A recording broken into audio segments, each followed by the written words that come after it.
നമസ്കാരം. Raf talk ഫുട്ബോളിലേക്ക് അവർക്കും സ്വന്തം ലാലിഗയിൽ ഇന്ന് മാഡ്രിഡ് ഡെർബിയാണ്. റയൽ മാഡ്രിഡിന്റെ മൈതാനത്താണ് Atletico Madrid versus Real Madrid മത്സരം. ഇന്ന് രാത്രി ഇന്ത്യൻ സമയം 1:30 എന്ന് പറയുമ്പോൾ സാങ്കേതികമായി നാളെ പുലർച്ചെ ഇന്ത്യൻ സമയം 1:30 മത്സരം ആരംഭിക്കുക. മത്സരത്തിന് മുന്നോടിയായിട്ട് റയൽ മാഡ്രിഡിന്റെ സൂപ്പർ താരം കിലിയൻ എംബാപ്പെ ചില കാര്യങ്ങൾ പറയുന്നു.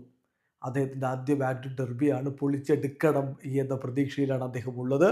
കിലിയൻ എംബാപ്പെ പറയുന്നു, മാഡ്രിഡ് ഡെർബി ഇതൊരു ഗ്രേറ്റ് മാച്ച് ആയിരിക്കും, വളരെ പ്രധാനപ്പെട്ട മത്സരം, ഫസ്റ്റ് ടൈം ഫോർ മീ. എന്നെ സംബന്ധിച്ചിടത്തോളം ഈ ഒരു അനുഭവം ഫസ്റ്റ് ടൈമാണ്. ഞാനത് വളരെ ആകാംക്ഷയോട് കൂടി ഉറ്റുനോക്കുകയാണ്. വിജയിക്കും എന്നാണ് ഞാൻ പ്രതീക്ഷിക്കുന്നത്, ഞങ്ങൾ വിജയിക്കുമെന്നാണ് പ്രതീക്ഷിക്കുന്നത്.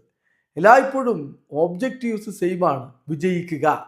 ബിഗ് ഗെയിമുകളാകുമ്പോൾ കൂടുതൽ അതിന് പ്രാധാന്യം കൊടുക്കും.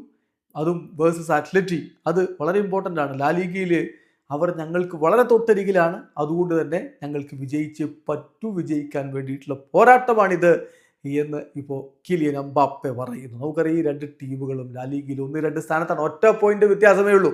22 കളികൾ 49 പോയിന്റ്, റയൽ ഒന്നാമത്, 22 കളികൾ 48 പോയിന്റ്, അത്ലറ്റിക്കോ രണ്ടാമത്. അതുകൊണ്ട് തീ പറക്കുന്ന പോരാട്ടമാണ് ഇവിടെ നടക്കുന്നത്. വീഡിയോ അവസാനിക്കുന്ന ഫുട്ബോൾ ലോകത്തെ കുറിച്ച് വിശേഷങ്ങളുമായി റാഫ് ടോക്സ് എത്താം.